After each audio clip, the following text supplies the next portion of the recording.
સોના ચાંદીમાં range bound કારોબાર, dollar ઇન્ડેક્સમાં વેચવાલીનો સોનાને મળ્યો support.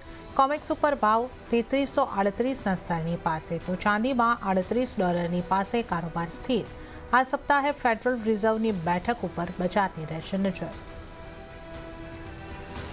Crude ઓઇલમાં નીચલા સ્તરેથી આવી રિકવરી, બ્રેન્ટના ભાવ $68 ઉપર, નાયમેક્સ ક્રૂડમાં પણ $68 પાર કારોબાર। યુએસ અને યુરોપિયન યુનિયન વચ્ચે ટ્રેડ ડીલ થતાં અને ઓપેક પ્લસ દ્વારા સપ્લાય આઉટલુક રજૂ થતાં કિંમતોને મળ્યો સપોર્ટ।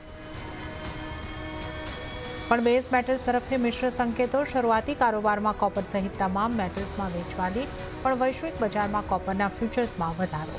ટેરિફથી ગ્લોબલ સપ્લાય ચેઇન પર અસર થવાના ડરથી કિંમતોમાં તેજી। અને એગ્રી કોમોડિટી તરફથી નબળા સંકેતો। ગુવાર પેકમાં આશરે 0.5% વધુની વેચવાલી તો જીરા અને હળદરમાં પણ દબાણ, જ્યારે કપાસિયા ખોળમાં નોંધાઈ 1% વધુની વેચવાલી।